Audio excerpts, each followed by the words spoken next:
Bon, les gens, coucou, comment est-ce que vous allez? Regardez, du poulet, ça sent trop bon. On va manger ça, ça va être bien. Et là, on va regarder Esami, c'est un super mec qui fait des super vidéos. Je sais rien, je sais pas, j'ai jamais vu. C'est juste j'avais mis la vidéo là, elle était dans mes recos et du coup j'ai mis à regarder plus tard. Et bah du coup là, on va la regarder maintenant. Donc let's Avec go. Google Workspace, Ah, c'est Google Agenda Workspace. permet de partager vos disponibilités afin Donc le son comme d'hab, je sais pas s'il est trop fort ou trop faible. Et bah allez voir la vidéo sur la chaîne principale, sur sa chaîne à lui. Voilà, elle sera dans la description comme d'hab. Bref. Appelé aussi Scantrad pour traduction scan, est devenu Putain. une véritable sous-culture du manga aujourd'hui, avec Ah ses bah il est équipes, pas fort. règles et ses Hop. controverses. Car Scantrad est techniquement... Attends, on va remettre au début là, je comprends rien. Depuis plus de 18 ans, je lis Ouais. le dernier chapitre du manga One Piece qui sort au Japon. Si vous avez rien compris à cette phrase, voici le manga Oui. sous forme de tome. Ce tome est composé de chapitres. Ok. Et au Japon, le fonctionnement... Moi aussi, est assez simple. Chaque semaine, Attends, l'auteur merde. dessine un chapitre. Hop, on va arrêter déjà. Moi aussi, j'ai acheté One Piece. J'ai commencé à regarder il y a 2 ans, je crois. Je me suis tapé tout l'anime en 2 mois. Du coup, je suis à jour, mais là, j'avoue, en ce moment, ça me saoule un peu One Piece. Chapitre diffusé dans... Je suis à jour, hein, mais bon. J'ai lu le manga parce que pour éviter les spoils surtout parce que c'était impossible de regarder les spoils. Genre, sinon j'aurais été anime only, mais bon, voilà. Mais je crois lire le manga, ça m'a un peu gâché l'anime parce que du coup je sais exactement ce qui va se passer et devant l'anime je me fais chier. C'est super bien animé, c'est super, je dis pas, mais juste je me fais chier devant l'anime. Je sais pas. Que bon. Dans un magazine hebdomadaire. Si les retours sont bons, celui-ci peut ensuite être relié sous forme de tome. Voilà, ce système qui fonctionne depuis les années 60 au Japon permet donc de lire de façon continue son œuvre favorite. Et si aujourd'hui ces chapitres ou scans sont disponibles légalement en ligne et en simultané pour les plus gros mangas, pendant des décennies, des équipes indépendantes de fans à travers le monde s'occupaient de traduire le plus rapidement possible ces chapitres pour les diffuser en ligne gratuitement. Cette pratique, appelée aussi Scantrad pour traduction scan, est devenue une véritable sous-culture du manga aujourd'hui. Avec je cherchais du sel, attendez les gens. Voilà, c'est bon. J'avais relancé la vidéo, ça passe. Scantrad pour traduction scan est devenue une véritable sous-culture. Bon, alors déjà, si je pourrais faire une petite critique sur la vidéo, peut-être le son un peu faible, parce que là je suis vraiment au max. Et enfin, on entend bien, mais là je suis vraiment au max. Enfin, pour moi, en tout cas. Vous, le son, je crois, il est assez fort, il est comme d'habitude, mais bref. Et du coup, quand je suis obligé de mettre le son au max, c'est que le son il est trop faible de base. Ça veut dire, attention, faut mettre plus fort sur le téléphone, on n'entend rien. Allez. Du manga aujourd'hui. Les gens qui sont sur téléphone, ils entendent rien. Et ses controverses. Ah, le sel. Pas mis. Techniquement du piratage. Mais de mon côté, sans ça, j'aurais jamais découvert des centaines de mangas. Et j'aurais clairement pas été aussi fan de One Piece aujourd'hui. Du coup, ça me fait poser une question. Et même si j'encourage personne à pirater des œuvres culturelles avec cette vidéo, est-ce que le piratage, ce serait pas un super levier marketing pour la culture?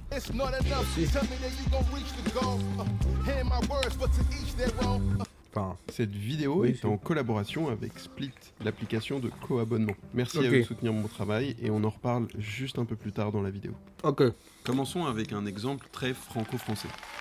Tintin, il va te parler de Tintin, c'est franco-français Tintin. C'est le premier jour, on a le droit à l'erreur, ce n'est Tintin, pas ça. grave. Nous sommes en direct, ça se voit?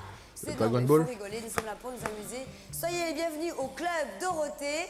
Est-ce que vous vous souvenez du Club Dorothée? Alors, pour les moins vieux d'entre vous, le Club Dorothée est une émission de télé diffusée sur TF1 de 1987 à 1987. Moi je me souviens de JDG qui parle du Club Dorothée, mais pas l'inverse. Gros levier d'influence culturelle autour de l'animation japonaise, en ayant démocratisé des animés comme Les Chevaliers du Zodiaque, mais surtout Dragon Ball et Dragon Ball Z. Elle a influencé des millions de jeunes français de l'époque et prenait une part très importante sur les temps d'audience chez TF1 pour les enfants. Mais, et c'est surtout important de le rappeler, elle est aussi connue pour avoir disparu des ondes publiques du jour au lendemain. En effet, et alors même que des millions d'enfants n'auront jamais la fin de Dragon Ball Z, l'émission s'arrête brusquement en 1997. C'est promis les copains, un jour on se retrouvera, c'est promis, je pleurerai pas, ça y est. La raison, le producteur AB Productions commençait à devenir beaucoup trop puissant pour TF1 et les bruits de couloir du lancement d'un canal payant ABSat a fini par mettre fin à des années de partenariat. Mais ce qui est vraiment intéressant dans cette histoire, c'est la conclusion. En quittant les chaînes publiques, ABSat est parti avec tout son catalogue d'animation japonaise. Et en 1997, ABSat y possédait tous le catalogue d'animation japonaise en France. Pendant presque 10 ans, à part quelques nouveaux animés servant principalement à vendre des produits dérivés, comme Beyblade, Pokémon ou Yu-Gi-Oh!, ce fut que le néant sur les chaînes gratuites. Après, Sauf Beyblade, c'est bien, que, donc comme j'ai vous envie le de savez, dire, ce pas sera très rare vraiment le cas. finalement. En tout cas, pas de façon légale. Si l'animation japonaise, c'est un cas d'école très particulier, et on verra ça plus tard dans la vidéo, je pense qu'il est plus Moi, j'ai vu intéressant, Metal Burst, dans un premier temps, enfin et les métal avec déconstruire Pegasus, tout ça. des faits avérés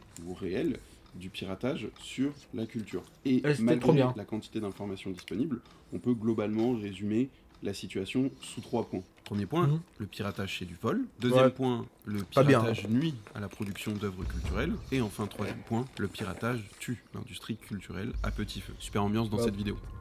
Commençons et par non, le premier quoi. point. Pour la fin. En fait, c'est les deux. À la fois, ça augmente, mais à la fois, ça tue en même temps. Ça fait les deux. En fait, ça fait les deux en même temps. Et du coup, ça s'équilibre. Bon, j'ai dit que de la merde, on va continuer. Patate. Comme vous le savez tous maintenant, parce qu'il semblerait que tout le monde ait déjà téléchargé une œuvre piratée, le piratage est depuis des décennies assimilé au vol pur et simple d'œuvres culturelles pour les différentes industries. Parce que si on doit se demander si le piratage peut aider à diffuser une œuvre d'un point de vue marketing, il est important déjà de s'occuper de l'éléphant dans la pièce. Et on y reviendra plus tard, je pense que le point le plus important derrière cette affirmation, c'est la celui peur, du plancher. réelle ou irréelle, d'une perte d'argent massive pour les différentes industries. Et après avoir fait des recherches pendant des semaines, tout ce que je peux vous dire, c'est qu'on n'en sait absolument rien. Ah. Et genre, vraiment pas grand-chose. Vous allez D'accord. voir, c'est assez nuancé. Et pour ça, on va commencer avec une des industries les plus médiatisées à ce sujet, la musique, et plus particulièrement de l'arrivée d'Internet avec un acteur que vous connaissez tous aujourd'hui, Napster. How many MP3s do you have on your computer? It's about 600. Maybe like 100 or something. 6 or 7,000. Moi, avant, quand j'étais petit, Napster. j'ai téléchargé Si toutes Napster mes est vidéos. aujourd'hui considéré comme le moment toutes mes où tout a musiques. basculé en termes de volume de copies YouTube diffusées MP3. illégalement, mais aussi de législation, il est aussi un que- excellent exemple, parce qu'aujourd'hui on a bien plus Parce de que j'y recul connaissais qu'en rien. 99, sur l'impact du téléchargement illégal dans la musique, avec l'arrivée d'Internet. En faisant mes recherches, J'avais je suis tombé plein de sur deux musiques. articles assez Moi, je les ai similaires de toujours, reproches, mais du qui coup, maintenant, abordent j'utilise le YouTube projet Music. de Stéphanie Booth. Bon, YouTube Music Rebanded, hein, c'est la version gratuite pour avoir trucs sans pub, mais faut pas le dire, ça c'est. Chut. Promis, quand j'aurai les moyens, j'achèterai YouTube Music, YouTube Premium, mais là, c'est pas le moment. Hop. Qui date de 2009, et le second de Louis Paterno, qui date de 2014. Ce qui est intéressant à noter, c'est d'abord cette première affirmation de l'époque, un téléchargement égale une vente en moins. Si pour la FFIP et la RIAA, il n'y a aucun débat à avoir sur l'impact du téléchargement illégal sur l'industrie musicale, des études plus nuancées tardent pas à arriver. En 2002, avec le rapport Jupiter Mediametrics, en 2004, en 2012, et même en 2014, avec un rapport demandé par l'Europe elle-même. On pourrait aussi citer le livre d'Alexandre Baumann, L'impact économique du téléchargement illégal sur l'industrie de la musique. Et une chose est sûre, la situation semble bien plus nuancée qu'au départ. Si la crise de l'industrie au début des années 2000 est évidente, par la baisse drastique des ventes de CD, le rapport avec le téléchargement l'est beaucoup moins. En clair, si le téléchargement a pu avoir un impact sur l'industrie de la musique, c'est uniquement le CD qui en pâtit, et bien sûr en prenant en compte de nombreuses autres causes, aussi variées que la fin du cycle commercial du CD, parce que le CD en fait était une pompe à fric pour les producteurs et les distributeurs, l'explosion des autres produits culturels avec Internet, la politique commerciale prédatrice de l'industrie du disque, en maintenant artificiellement haut les prix, le manque de variété en termes de production des grandes maisons de disques. On apprend ainsi que 25% d'albums en moins auraient été produits en 2000 par rapport à 99, et un point aussi intéressant qui est la vente de produits de contrefaçon, qui décolle entre 2000 et 2003, à ne pas confondre avec le partage de fichiers entre personnes. Bref, il y a pas mal d'arguments très spécifiques au marché du disque qui viennent sûrement tout aussi bien expliquer la chute rapide du CD. Et si Internet en est une des raisons, c'est loin d'être la seule. D'un point de vue très spécifique, en effet, il y a eu une crise du disque qui a impacté les majors. D'un point de vue global et de l'artiste, on peut pas aujourd'hui voir un impact à proprement parler. Aussi parce que le marché a continué à croître sur d'autres lignes de revenus, comme les concerts par exemple. Ed Sheeran dira d'ailleurs dans une interview de CBS « Je sais que c'est une mauvaise chose à dire, car je fais partie d'une industrie musicale qui n'aime pas le partage illégal de fichiers, mais le partage illégal de fichiers est ce qui m'a fait grandir. C'était des étudiants en Angleterre qui allaient à l'université et qui partageaient mes chansons entre eux. » Ok. Pour résumer, Incroyable. on revient au même point de départ, c'est-à-dire que ce premier argument, qui est qu'il y a un vol, donc qu'il y a une perte à proprement parler, finalement il repose sur pas grand-chose. Mais il y a un point qui est vachement important à soulever, je pense, qui est en fait l'évolution entre les différents formats de distribution et l'activité pirate dans la culture. Pour autant, pour le moment, même s'il n'y a rien qui nous indique qu'il y a des pertes, il n'y a rien qui nous indique, à part cette interview de Sheeran, qu'il y a un gain. Alors vous allez le voir, c'est un peu plus compliqué que ça. Les firmes producteurs de disques ne touchent plus de royalties, elles ne pourront plus vous en verser non plus. Par conséquent... Oui, en ce qui me concerne, ça ne sera pas très grave parce que mon temps doit être, mes jours doivent être quand même un petit peu comptés. Mais ça peut être grave pour certains jeunes auteurs qui, sentant qu'ils ne pourront plus vivre de leur métier, parce que nous sommes quand même des artisans, je parle des auteurs, compositeurs, en font un autre. J'adore Georges Brassens. Mais sa dernière phrase nous amène à ma deuxième question. Est-ce que le piratage nuit à la production des œuvres culturelles ? En clair, est-ce qu'à cause du piratage, la production culturelle diminue parce qu'elle considère qu'elle a moins de chances d'être rentable ? Le piratage dans la musique, c'est quelque chose d'assez général, et en vrai, ça a commencé depuis très tôt. Ont commencé les cassettes, les fameux CD, ou ici même DVD-R. Et alors, je vous ai même Oui, non, parce que une petite le pépite. piratage... format de mini-disque par Sony. Bon, c'est pas quelque chose qui s'est très démocratisé, mais morceau de poulet dans ma bouche. très pratique, parce qu'on pouvait aussi graver dessus. Et ça va faire la transition parfaite. On avait déjà gravé la musique du manga One Piece, écrit Peace comme la paix, exactement. Bleach, Naruto, Air Gear, et le dernier, aucune idée de ce que c'est. Voilà, Je sais pas, j'ai pas lu. c'est un test. Il a un anneau, Rien à voir. Connaissant mon père, il a en effet gravé par-dessus Bob Marley. Mais bon, c'est toujours Bob Marley. Revenons à l'animation japonaise. Bon, Ouais. vous en doutez, hein, le départ d'Abe Oui. Productions et de son catalogue Parce d'animés que japonais, ça a créé un désert téléchargement d'animation illégal, ça japonaise en apporte France. Si les chaînes aussi de publiques la continuent à visibilité, être diffusées, et la hein, c'est visibilité, principalement par dédain dans les métiers culturel, comme ça, mais aussi c'est très important. certainement pour une raison encore plus simple, le Japon n'avait pas grand-chose à faire d'exporter ses animés. En effet, ce qui a été appelé par la suite le Cool Japan, ou le soft power japonais, c'est quelque chose qui a pris beaucoup de temps au Japon pour être réalisé. Ça a pris d'ailleurs tellement de temps que les Sud-Coréens, eux, ils se sont pas trompés et ils sont allés à fond dedans. En clair, c'est assez simple. Si vous n'aviez pas le satellite entre 1996 et 2005, vous n'aviez accès à rien. Mais quand je dis rien, c'est rien. Pour ce qui est des gros shonen comme Naruto ou One Piece, faudra attendre 2006 pour le premier sur Game One, donc sur le satellite, et 2005 pour le second sur NT1. NT1 qui ne diffusera qu'une seule saison. On était alors dans une crise complète de l'accessibilité. Si quasiment personne n'avait le satellite en France, il y a quelque chose qui s'est démocratisé et que tout le monde n'a pas eu à ce moment-là, mais qui, je pense, mérite pas une vidéo, mais c'était juste pour l'anecdote, c'est les cartes satellites piratées, qui provenaient principalement du Maghreb. Alors, le piratage des réseaux satellites, mais aussi des réseaux cryptés, comme Canal à l'époque, c'est quelque chose d'assez vieux. Déjà, dès le début de Canal, des petits malins, des petits bricoleurs commençaient tout de suite à pirater. Je crois que dans mes souvenirs, il y avait même un plan de piratage, je vais essayer de vous retrouver ça, de le mettre là sur la vidéo, qui était proposé dans un Science et Vie Junior, que j'ai réussi à retrouver, qui expliquait aux gens comment décrypter le cryptage Canal+. Bon, entre-temps, ça s'est complexifié, mais c'était assez simple. Si au début, je vous parlais du scantrad, qui consiste à traduire les chapitres de manga papier en provenance du Japon, l'autre versant, le fansub, fonctionnait sur le même principe en sous-titrant des animés japonais. Et je peux vous dire que le fansub, jusqu'à l'arrivée d'une offre légale de qualité, ça a complètement changé la perception de l'animation japonaise à travers le monde. Parce que le point sur l'animation, il est vachement intéressant au travers de ses critiques. En effet, les traductions faites un peu à l'arrache ne rendraient pas à sa juste valeur la qualité de l'œuvre. Et ça peut être vrai. Là-dessus, il n'y a aucun problème. À l'époque, moi j'avais 9 ans, donc je pouvais pas m'en rendre compte. Le téléchargement illégal, par exemple, d'animés pose d'ailleurs une autre question. Si en plus de nuire à la production, le piratage en fait ne respectait pas non plus l'œuvre en elle-même. Alors si j'ai choisi l'animation japonaise, c'est pas pour rien. C'est parce qu'indirectement, il répond à ces deux questions. Parce que même si on peut critiquer la qualité de sous-titrage des œuvres japonaises via les équipes de fansub au début des années 2000, il y a bien une chose qu'on peut pas leur reprocher. Ça a été d'avoir amené un produit de la façon la plus brute possible. Alors que jusqu'alors, la France avait une stratégie d'adaptation un peu caricaturale. Si on parlera pas des doublages complètement aux fraises. Et d'une puissance incalculable. Moi-même, j'ai des difficultés pour le calculer. Les adaptations de Ça traduction peut sens du au couteau de animés, cuisine. ni du fait que les diffuseurs ne citaient même pas les créateurs originaux, comme Goldorak à l'époque, de la censure omniprésente, ou encore des reprises musicales du Club Dorothée qui ont certes bercé mon enfance, mais qui ne rendent pas du tout hommage à l'animé.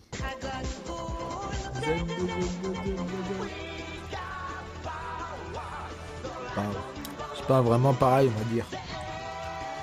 La vibe est un petit peu différente. Bref, on dépouille complètement une œuvre. Personnellement, au vu de mon âge, j'ai découvert Naruto dans la cour de récré. Alors là, je l'ai pas réussi à le retrouver, je sais pas.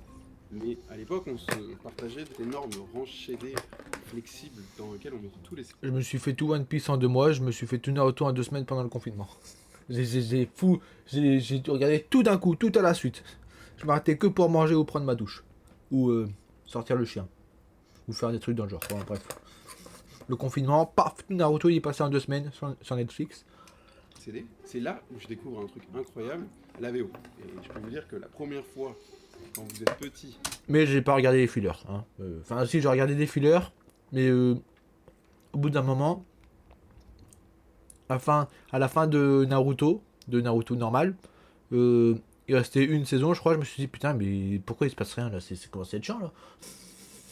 Puis après, j'ai regardé la liste des fillers, j'ai vu qu'il restait que des fillers. Bon, bah, je suis passé à autre chose. Et puis après, j'ai commencé à regarder les fillers et à skipper parce que ça m'avait saoulé. J'ai regardé quasiment tout Naruto normal.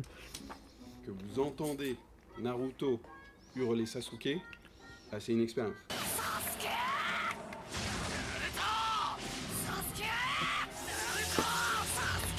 Mais du coup, est-ce que le piratage peut aider à la diffusion du neuf? Eh bien, l'autre versant, le scantrad, est assez intéressant pour ça. Dans un article passionnant, l'auteur Jesse B, sur le média du neuf, aborde l'impact du scantrad dans la progression du manga en France. Pour lui, et je cite, la scantrad apparaît pour combler des manques éditoriaux, qu'ils soient de l'ordre de la publication, donc les rythmes de sortie, de la traduction, mais aussi de la promotion d'œuvres et d'auteurs inédits qui ne se focalisent pas uniquement sur des succès télévisuels ou thématiques. On peut ainsi voir une sorte de guerre se mettre en place contre les scantrads par les éditeurs qui découvrent avec bonheur que les mangas papier ça se vend en fait. Je le cite à nouveau, avec la même logique de défense, on reproche aussi à la scantrad de révéler à l'avance, donc de spoiler, l'intrigue des ouvrages qui vont être publiés, et ainsi diminuer de façon notable leur vente. Outre le fait qu'il n'y ait pas de chiffres pour étayer de telles affirmations, ce serait oublier que l'édition de la bande dessinée a longtemps fonctionné comme ça, et surtout que le manga au Japon fonctionne comme ça. Avant de conclure, pour l'éditeur, la scantrad devrait être au contraire perçue comme une chance. La visibilité de ces communautés dynamiques et prescriptives sont des atouts pour repérer et accompagner des modes, voire même essayer de les créer. La scantrad a non seulement créé une sous-culture, qui s'est développée très rapidement autour du monde entier, mais a permis de mettre en valeur des œuvres qui seraient jamais spécialement éditées sans ça. Dans leur livre Histoire du manga moderne, Mathieu Pinon et Laurent Lefebvre mettent en avant une interview assez parlante d'éditeurs à ce sujet. Karim Talbi, de l'éditeur Issan Manga, dit « Il y a 10 ans, certains mangas étaient publiés sur la foi du dessin, sans que l'éditeur ne comprenne l'histoire. Sauf qu'il y a 10 ans, c'était en 2012. Donc imaginez en 2002. » Par exemple, avec des mangas, c'est qu'il y en a qui sont très moches. Il faut pas s'en cacher. Dans les mangas, je crois qu'il y a facilement 90% de la production qui ne vaut pas grand chose sur le plan du graphique. On arrive donc au dernier point, le piratage, du clip. Petit à petit, la culture. Alors comme vous l'avez constaté, sur les 2 derniers points, c'est un peu plus nuancé, ça, ok, on a compris. Maintenant, on peut se demander s'il n'y a pas un effet quand même global. Alors déjà, résumer la culture à une industrie, c'est un peu compliqué. Comme vous l'avez compris, il y a plein d'industries culturelles. Et même dans ces industries culturelles, il y a plein de spécificités, parce qu'en fait, c'est un marché qui est totalement fragmenté, tout simplement parce qu'il y a un truc qui s'appelle le droit d'auteur. Et ce que ça entraîne derrière, c'est-à-dire les droits de diffusion, qui peut diffuser, comment on peut diffuser, automatiquement vous allez fragmenter le marché. Et donc rendre chaque situation bien spécifique. Mais vous allez voir, la finalité là-dedans, c'est peut-être quelque chose d'un peu plus simple, c'est l'accessibilité. Du coup, on peut quand même se poser une autre question. Le but de la culture, c'est d'être accessible ou c'est d'être marchandé? Alors, chacun y verra ce qu'il veut. Mais c'est assez intéressant à se poser.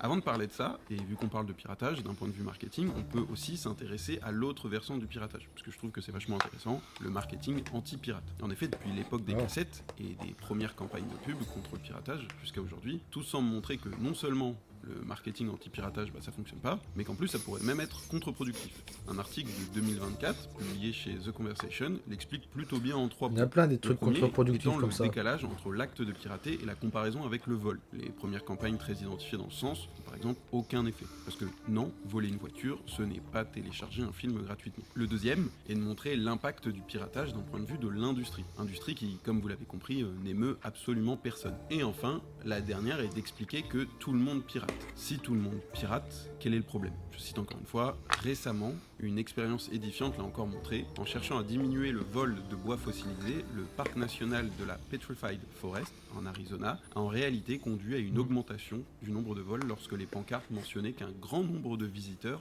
volaient. Ce décalage avec les consommateurs est assez marqué au travers de nombreuses études et montre surtout un vrai problème. Est-ce que le piratage répond pas à une problématique d'accessibilité? Quelle valeur on donne à cette accessibilité? Si on peut citer des histoires On va assez parler de Steam et de la incroyables Russie comme ce marché noir de vinyle sur Radio Médicale dans les années 50 en pleine guerre froide, d'autres cas plus mineurs et plus personnels sont tout aussi parlants. Est-ce que vous connaissez le jeu vidéo Digimon World sorti sur PlayStation 1 à l'époque? Non. Aucune chance que vous le connaissiez. Digimon World Exactement. sur PlayStation 1 est J'ai sorti déjà vu l'image, mais buggé. En gros, la version européenne pouvait ne pas être terminée. Tout simplement parce qu'il y avait un bug dans une ligne de code qui faisait qu'un script ne se déclenchait pas et qu'on ne pouvait pas avancer dans l'aventure. Ce jeu m'avait coûté 50 €. Finalité des choses, le jeu n'a jamais été redistribué et heureusement, en tout cas, qu'il y avait une version pirate qui circulait, qui fait que j'ai enfin pu terminer ce jeu presque 10 ans plus tard, donc avec un émulateur sur PC. Mais c'est un exemple typique, et en tout cas très personnel, où pour une fois le piratage m'a un peu sauvé la fin quoi, de quelque chose. C'est quand même pas mal. And in terms of piracy, so Game of Thrones, I guess, is the most pirated show on Earth at the minute. How does that make you feel? Winning! Dans l'univers du cinéma et de la série, on peut aussi retrouver ce problème d'accessibilité. Qui, à l'époque, aurait mis 1 € sur Game of Thrones? Bon, en vrai, pas mal de monde, parce que le budget de la série, c'était 20 millions d'euros. Mais Game of Thrones détient toujours le record de la série la plus piratée de tous les temps. Ce qui est impressionnant avec cette série, c'est son impact culturel ainsi que son développement pour la chaîne HBO. En 2013 déjà, Jeff Dukes, le PDG de Time Warner, qui gère la chaîne HBO, Toujours pas vu, disait qu'être la série la plus piratée était en fait peut-être mieux que gagner un Emmy Award. Le réalisateur David Petrarca admettait aussi que le piratage avait certainement généré un buzz culturel indispensable. Ce qu'ils disent moins, c'est que le budget publicitaire de Game of Thrones, depuis la première saison, a été réduit au maximum. Tout simplement parce que le piratage s'occupait du reste. Et aujourd'hui, les séries HBO, comme Game of Thrones, passent d'un distributeur à l'autre, rendant le visionnage assez complexe. L'année dernière, c'était sur Prime Video, et actuellement, c'est sur Canal+. Bref, on retourne toujours à un souci de distribution et d'accessibilité. Ainsi, après des années de baisse régulière du piratage, dans plus ou moins toutes les industries, les chiffres sont repartis à la hausse en 2022. Ce qui explique cette augmentation du piratage après des années de baisse, sûrement l'explosion des plateformes de streaming. Parce que si le modèle d'abonnement est arrivé en force dans l'industrie de la musique, et que, vu que tous les acteurs proposent la même offre, ça a plutôt bien marché contre le piratage, dans le cinéma, le système de distributeurs fonctionne différemment. Et force est de constater que le modèle fragmenté entre les différents distributeurs rend la situation de moins en moins intéressante pour le consommateur. Et c'est d'ailleurs à ce problème auquel répond le partenaire de la vidéo, Split, avec 3i. L'entreprise est aujourd'hui le leader sur le marché du co-abonnement. L'idée est simple, mais terriblement efficace. Si vous avez personne qui veut partager un abonnement avec vous dans votre entourage, vous pouvez le trouver avec Split. YouTube Premium, Spotify, Deezer, Canal+, et même des logiciels pro comme Canva. En partageant le coût de l'abonnement avec d'autres personnes, vous pouvez diviser les prix par 2, 3, 4, voire même 6 pour des plateformes comme Spotify par exemple. Plus de 250 services sont partageables actuellement, entre 1 million de membres, donc ça devrait pas être... Mais tu peux déjà le faire toi-même, ça, non? Je sais pas, j'ai pas bien écouté la sponsor, je vous avouerai. Enfin, moi, c'est déjà ce que je fais avec l'abonnement Nintendo, par exemple, je le partage, non? Je sais pas, j'ai pas écouté, je vous avouerai que... Ah non, partager avec des gens qu'on connaît pas. Oh, ça c'est bien! Ça c'est bien! Ah, c'est bien ça! Oh! Même moi, je trouve personne, y a personne qui veut... qui en veut de mon abonnement. Les abonnements. je paye l'abonnement familial pour cette personne et oui, on est 3 dessus à l'utiliser. Trop difficile de trouver quelqu'un. L'entreprise est française et vérifie toutes les étapes légales lors du partage d'abonnements, donc aucun quelqu'un. 50 services sont partageables actuellement, entre 1 million de membres, donc ça devrait pas être trop difficile de trouver quelqu'un. L'entreprise est française et vérifie toutes les étapes légales lors du partage d'abonnements. J'arrive voir après. Aucun souci en termes de sécurité. Et les comptes partagés ne sont... Je vais oublier. Mais si je repense, je regarderai. Sont que des abonnements multi-comptes. Ah, c'est cool ça, en vrai. C'est cool. Utilisateur. Bref, c'est une solution vraiment très pratique et surtout une alternative légale pour visionner du contenu en ligne. Merci à eux de soutenir mon travail, en plus ça fait pas mal écho à cette vidéo, et n'hésitez pas à utiliser mon lien d'affiliation en description pour bénéficier d'une remise de 3 € sur le premier abonnement. De notre côté, on retourne à ce petit bazar que sont les plateformes en ligne maintenant. Le jeu des droits de distribution, dans le monde du cinéma par exemple, c'est une véritable partie d'échec entre les plateformes et les utilisateurs. C'est bien qu'un film ou une série peut aussi disparaître du jour au lendemain. Car c'est d'ailleurs un des points les plus importants du téléchargement. Certaines œuvres culturelles disparaissent purement et simplement de n'importe quel catalogue. Et si ce problème n'est pas nouveau, il se généralise de plus en plus. Un phénomène d'ailleurs que l'on peut retrouver aussi dans le marché du jeu vidéo. Ainsi, en 2023, on pouvait lire une étude américaine de la Video Game History Foundation qui indiquait que 87% des jeux vidéo parus avant 2010 n'étaient plus commercialisés aux États-Unis. Et par cela, on entend bien, ces jeux ne sont plus accessibles légalement et commercialement. Et si l'intérêt pécunier est évident pour les réseaux de distribution, les créateurs, les artistes, il n'y a pas de souci, leur rôle d'archivage et de mise à disposition de la culture doit l'être tout autant. Mais il faut être constaté que c'est pas une priorité. Et pour mieux comprendre cette raison, pas le choix. On est obligé de faire un crochet vers le sacro-saint droit d'auteur. Oh.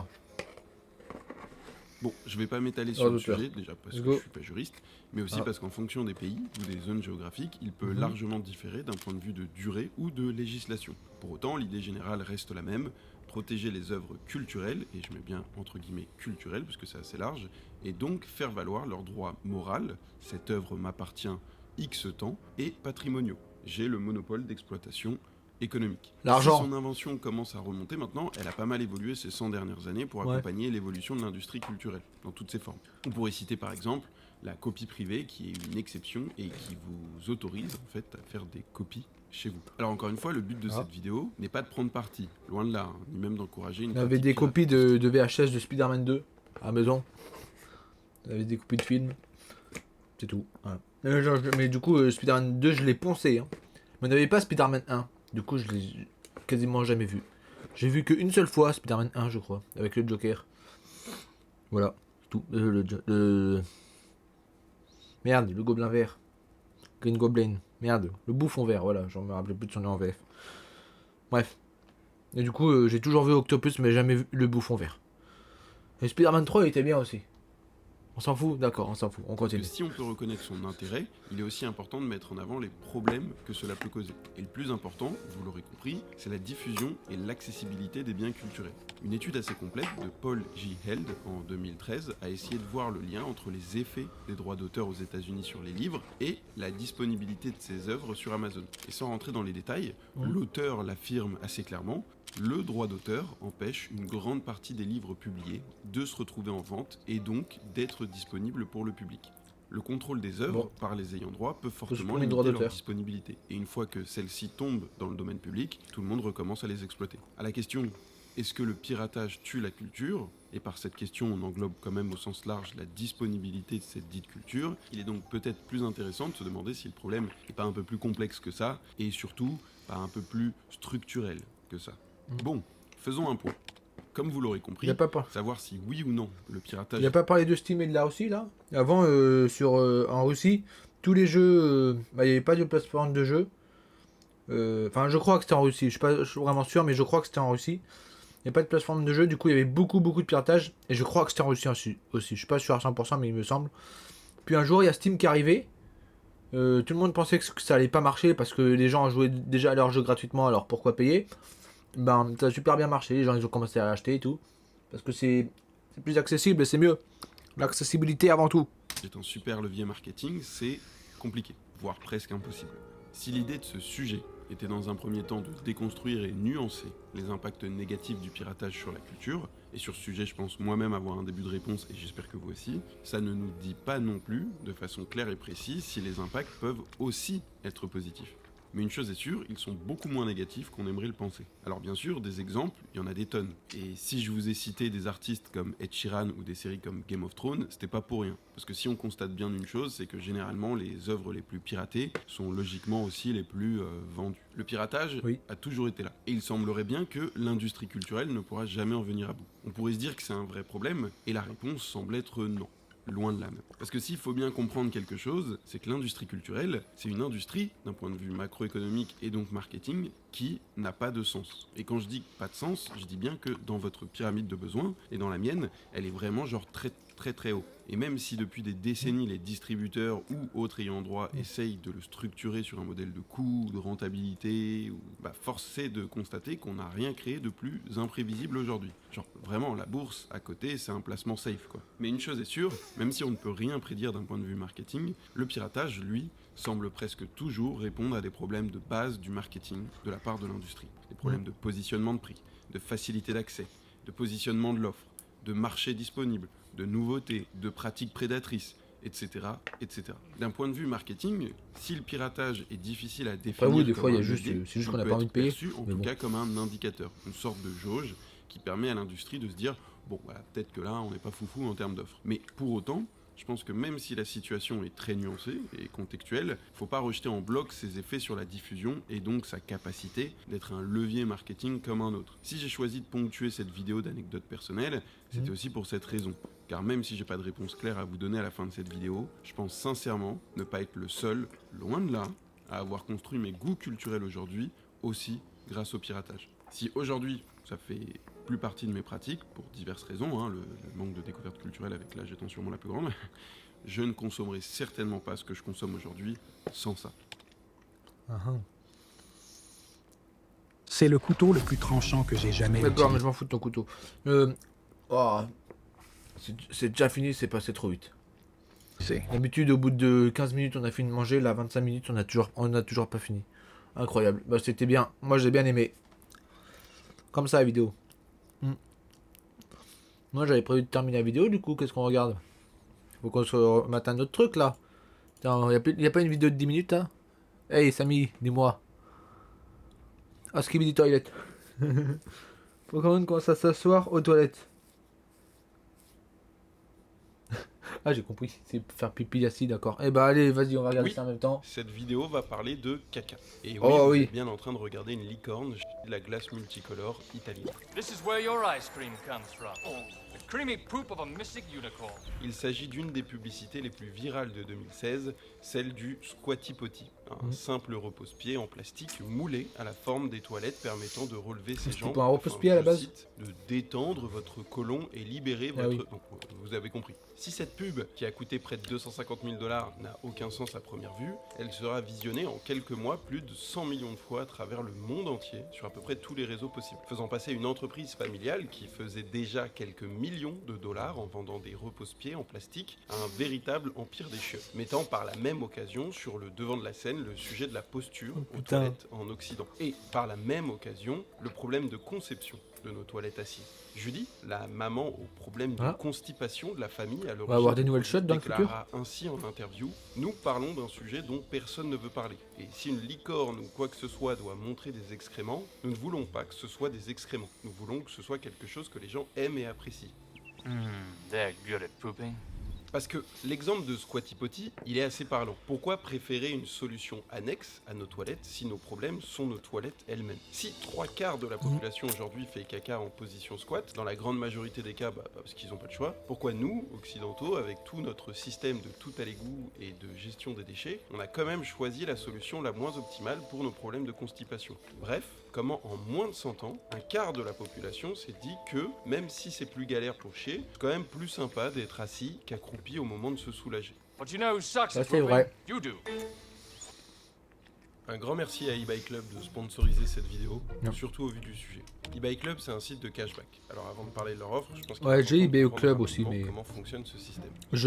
j'utilise quasiment jamais. Des fois j'utilise, des fois j'utilise pas. En fait, je switch entre trois trucs de cashback. Les entreprises de cashback, J'ai les autres décident de prendre une part de Igral, la commission Wanted. pour vous la donner. Et bien sûr, Ça. tout ça. Des fois j'active gratuit. plusieurs. Voilà. Donc si par exemple, J'active plusieurs en même temps, j'essaie d'avoir plusieurs cashbacks en même temps. Alors je sais jamais si ça marche parce que je regarde jamais. Bon bah écoute, de gagner 18 centimes, mais je fais quand même. Le Club propose le classique cashback en ligne au moment de votre achat sur un J'active tout ce qui est activable et des fois ça marche, des fois ça marche pas. Bon. En bonus, vous avez accès à une extension Google Chrome ainsi que la possibilité d'être rémunéré pour des sondages. Avec le lien en description, vous bénéficierez de 6 € à l'inscription au lieu des 3 de base. Donc encore merci à eux de sponsoriser. Putain, j'aurais pu gagner 3 € de plus. Côté, on repart sur nos Fais toilettes. chier, je suis déjà inscrit. Bon, comment on attaque les recherches sur un sujet comme ça? C'est en me posant cette question que j'ai découvert la richesse des articles Wikipédia sur tout ce qui est lié de près ou de loin aux toilettes. Il y a littéralement une page sur l'orientation du papier toilette. Mais il y a aussi une page qui va nous intéresser particulièrement pour ce sujet, les postures de défécation. Parce que se poser la question pourquoi une partie du monde a choisi les toilettes assises et pourquoi une autre partie du monde a choisi les toilettes accroupies, ça semble déjà être un bon début. Alors, la première chose à comprendre, c'est que l'évolution des systèmes de traitement des déchets n'a pas grand-chose à voir avec le fait que l'on s'assoit ou que l'on se mette accroupi. En Occident, par exemple, on peut déjà faire remonter la position assise aux toilettes communes de la Rome antique, si ce n'est bien avant. Ce qu'on comprend très vite, en faisant quelques recherches, c'est surtout à quel point les positions ont changé en fonction de la période, des classes sociales, mais surtout de la dynamique des villes très urbanisées où les problèmes sanitaires liés aux déjections étaient beaucoup plus importants. Maintenant, à savoir pourquoi la position assise, rien. Si on sait que le premier modèle de toilette à chasse d'eau était assis, l'habitude s'est simplement ancrée au fur et à mesure du temps. Même la perception de ces excréments et la façon dont on se nettoie semble être plutôt d'ordre d'habitude, de culture ou de religion. Si les toilettes turques semblent plus propices à se nettoyer à l'eau tout de suite après, ça n'a pas empêché des pays comme la France ou l'Italie d'utiliser massivement des bidets à côté de leurs toilettes assises. Bref, par habitude, il y a une partie de la population mondiale qui trouvait ça plus cool de chier assis et une autre plus pratique de le faire accroupi. Parce que l'argument de la santé intestinale, il n'a pas vraiment de sens. Après, moi, je fais partie des gens qui chient, qui restent un quart d'heure aux toilettes. Rester un quart d'heure accroupi comme ça, je suis adossé ma main contre le mur comme ça, je tire, j'ai mal aux jambes, je veux finir. C'est chiant. Au regard de l'époque dont on parle. Pour autant, on comprend très rapidement que la position accroupie semble être la meilleure pour notre intestin et sa finalité. Mais c'est pas non plus exceptionnel. L'article Wikipédia lui-même est plutôt nuancé à ce sujet, ou en tout cas sur ses bénéfices. Des fois, je lève les jambes, quoi. Je fais comme la licorne. Des fois, quand je suis chaude, ça marche pas vraiment. Mieux des masses, quoi. C'est pas non plus incroyable. Enfin, j'ai pas l'impression d'avoir du changement, mais bon. Bref, la raison de si, peut-être un petit peu, mais juste un peu. Semble être plutôt un argument repris ici et là depuis l'explosion de Squatty Potty pour justifier une posture plutôt qu'une autre. Mais ce qui est intéressant sur la page Wikipédia, c'est qu'une grande partie des études en source sont indiennes. Et pourquoi l'Inde? Parce que depuis quelques années, une véritable guerre des toilettes est en cours là-bas. En effet, depuis 2014, l'Inde de Modi cherche à diminuer massivement la pratique d'une partie des Indiens, 500 millions tout de même, à se soulager dehors. Si le but ici n'est pas de parler des nombreux problèmes... Se soulager de quoi? L'Inde, à se soulager dehors. Si le but ici n'est pas de parler des nombreux problèmes dont fait face l'Inde à ce sujet, donc l'un des plus gros étant que même si le nombre de toilettes est bien plus important qu'avant, une part non négligeable des personnes ne les utilisent toujours pas. Ce qui est intéressant ici, c'est le type de certaines toilettes implantées dans le pays, nos toilettes assises. Et surtout de voir le nombre de posts Reddit sur l'arrivée de ces toilettes en quelques années dans ce pays. En effet, le modèle de toilette assise semble déranger pas mal de monde, largement plus habitué à s'accroupir. Particulièrement cette personne qui semble ne pas savoir où mettre son quand il s'assoit dessus. Ça peut paraître débile, mais c'est vrai que ça n'a pas l'air si évident que ça. Alors, ce problème de changement d'habitude, il n'est pas propre à l'Inde. C'est quelque chose qu'on peut voir dans toutes les régions. Après, c'est sûr, quand tu essaies de faire caca et que t'as le Zamboubois qui est tout dur, c'est compliqué.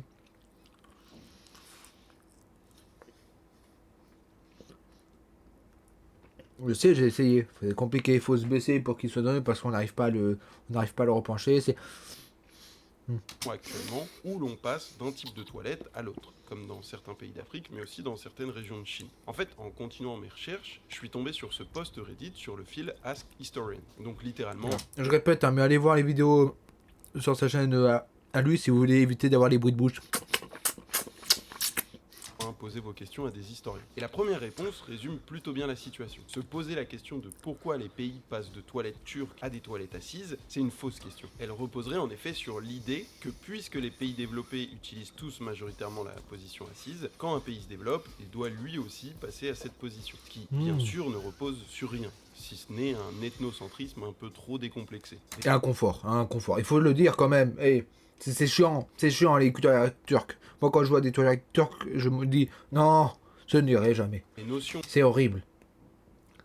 En tant que gros chieur, Je me le dis. Comme le confort, la propreté ou même la facilité d'utilisation, ça reste des notions plutôt subjectives quand on parle de faire ses besoins. Et si l'argument de la mauvaise posture dans l'évacuation de vos selles est un argument en faveur de la position accroupie, il est très facile de trouver des arguments en faveur de la position assise, comme son confort quand vos articulations ne peuvent plus supporter le squat. Le Japon, par exemple, est assez intéressant car il s'agit d'un pays où les deux extrêmes sont largement présents. D'un côté des toilettes turques, toujours très présentes dans certaines habitations et dans les lieux publics, et de l'autre des toilettes assises ultra performantes qui vous chauffent le fessier. Un article montre ainsi que depuis les tremblements de terre de 2016 et 2018, l'État est en train de passer massivement les toilettes des écoles vers la position assise. Pourquoi ? Tout simplement car ce sont des sites d'évacuation en cas de catastrophe naturelle, et qu'ils se sont rendus compte que les personnes âgées préféraient faire la queue pour utiliser les toilettes assises plutôt que d'utiliser les toilettes traditionnelles. Et cet exemple il est assez parlant parce qu'on comprend que le choix de telle ou telle toilette n'est pas lié à des problèmes personnels. Mais un des arguments qui ressort le plus est peut-être tout simplement celui du soft power. Parce que oui, il n'y a pas que Coca et Marvel qui s'exportent, il y a aussi nos chiottes. Comme cette histoire par exemple, pendant les JO de Pékin en 2008, où des athlètes s'étaient plaints des toilettes à la turque des installations olympiques, obligeant les organisateurs à réaménager des toilettes à la turque des installations olympiques, obligeant les organisateurs à réaménager celles-ci, sans savoir que de base, c'était déjà une avancée plutôt importante pour la Chine à ce moment-là. Bref, on arrive donc à la pire des conclusions possibles. Il n'y a pas de meilleure position que d'autres, c'est plutôt une affaire de société et d'habitude. Mais il y a tout de même quelque chose d'assez intéressant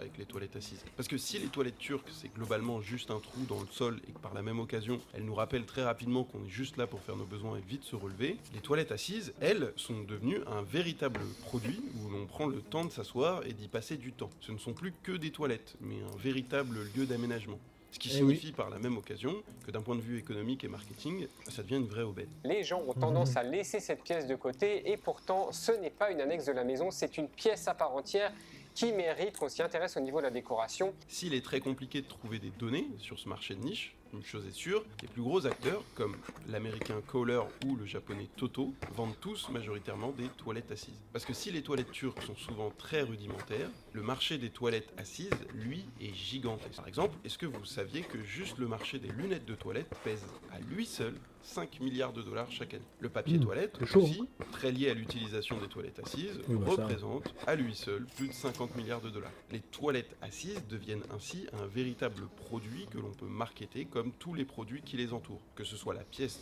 dans lesquelles elles sont posées, jusqu'au bloc WC que vous accrochez dans vos toilettes. Et même Squatty Potty, avec qui on a démarré cette vidéo, ne gagnerait pas un centime sans l'omniprésence des toilettes assises. That's real gold. En Inde, par exemple, les nettoyants WC viennent tout juste de démarrer une guerre pour qui aura le contrôle de ce nouveau marché des toilettes assises, entre Harpic et son concurrent direct, Domex. Les toilettes japonaises sont aussi un exemple assez intéressant de ce phénomène. Si en France elles sont considérées comme un produit de luxe, elles sont assez courantes au Japon depuis les années 80. Pour généraliser la position assise, l'entreprise Toto n'a pas seulement importé les toilettes. Elle a décidé d'y ajouter principalement un jet d'eau nettoyant, mais aussi une multitude d'autres fonctionnalités comme le siège chauffant. Des fonctionnalités qui étaient très liées et très appréciées par la société japonaise. T'as envie de savoir le lore derrière cette pub? T'as envie de savoir pourquoi il y a Satan et son fils qui sont... T'as envie de savoir la pub, c'est quoi? De l'époque. Que ce soit le jet d'eau, car la société fonctionnait encore principalement avec des toilettes turques, mais aussi le siège chauffant, tout simplement parce que le chauffage central, c'était pas quelque chose de très commun dans les années 80, et que ça faisait toujours plaisir d'avoir une petite pièce chauffée pour faire ses besoins. Ouvrant par la même occasion un marché immense et bien plus profitable que les traditionnelles toilettes turques de l'époque. Bref, il y a une petite odeur d'argent dans toute cette merde. Et les entreprises, elles l'ont bien compris. Les toilettes assises ne sont pas un produit parfait, loin de là. Mais le marché des toilettes n'est pas non plus un marché évident. Il s'agit d'un marché très organique qui évolue en fonction des sociétés, de la culture, des politiques et de l'influence entre les différents pays. Ok, c'est quoi la différence? Ça dépend de tes besoins. À la question pourquoi les toilettes assises sont omniprésentes chez nous, la réponse semble plutôt être un ensemble de facteurs qui ont ancré cette habitude chez les Occidentaux. À la question pourquoi les toilettes assises commence à envahir les pays plus habitués à la position accroupie, la réponse semble être d'ordre d'influence culturelle et d'un soft power qui ne dit pas son nom. Et finalement, à la question d'un point de vue marketing, il est peut-être aussi intéressant de constater que la position assise est étonnamment beaucoup plus rentable que la position accroupie pour les entreprises qui développent ces marchés. Et en arrivant à cette fin de vidéo, je me rends compte que le sujet n'a pas spécialement de sens. Parce que c'est une question qui n'a pas non plus... Et puis il faut regarder aussi, qu'est-ce qui perce? Qu'est-ce qui a percé? C'est Skibidi Toilet. Et Skibidi Toilet, c'est quoi? C'est des toilettes assises. C'est tout. Faut faire le rapprochement aussi. Spécialement de sens. Mais, je sais pas vous, maintenant, je suis devenu très curieux de voir dans les prochaines années où tout ça va nous mener. Alors, j'espère que la vidéo vous aura plu. En tout cas, moi, elle m'a étonnamment plu à faire au niveau des recherches. C'est bien. Un petit message déjà pour vous dire que, alors, même si le sujet, je l'ai orienté au niveau de la position, toilette assise versus toilette accroupie, les toilettes restent avant tout une question d'ordre sanitaire. C'est un sujet que j'ai délibérément choisi de... Nettoyez-vous le cul correctement, les gens. Mettre de côté, mais je vous invite fortement à aller vous renseigner sur ces sujets-là, c'est des sujets qui sont assez passionnants. Pour rappel, il n'y a pas de toilette plus propre qu'une autre, il n'y a pas de meilleure aussi toilette qu'une autre, ce sont juste des choix. Je tenais aussi à vous... Après, quand tu vas dans des toilettes publiques, et qu'il y a le caca tout par terre où tu dois marcher, les toilettes turques, je t'avouerai, c'est pas non plus ce qui semble le plus propre. Mais bon, en vrai... Entre ce qu'on voit et ce qu'on voit pas, parce que vous savez, toutes les saletés ne se voient pas. Hein. Vous remercier pour le palier Une de banane. 30 000 abonnés. Cette vidéo, c'est la 12e officiellement de cette chaîne. Oh, cette année, ça a été une année de tests. J'ai fait énormément de tests sur la durée de mes contenus, sur les sujets que je voulais traiter, sur les thématiques et sur moi aussi comment j'apprends à mieux monter et à mieux expliquer les choses. Parce qu'encore une fois, je pense qu'au quotidien, c'est important d'avoir des bases dans pas mal de sujets pour prendre des décisions, mais aussi pour se faire son propre avis. Et je pense que la partie marketing est souvent mise de côté parce qu'on considère qu'elle est trop mercantile, ce qui est le cas, hein, c'est le but du marketing. Mais pour moi, je pense qu'on peut détricoter cette fonction d'une entreprise, qu'est le marketing, pour aller se poser des questions un peu plus générales, un peu plus sociétales. Bref, en tout cas, j'espère que cette vidéo vous aura plu. Prenez soin de vous, surtout, parce que ça reste le plus important. Et je vous dis à la prochaine pour une prochaine vidéo. Allez, salut mec. A plus, abonnez-vous les gens. À lui. Lucid Spark, ah, El Tableau Blanc. Fou, Lucid Spark, tu m'as fait un streamer là. Oh. N'importe quoi lui. Bon bah salut. Et au revoir les gens. Bon.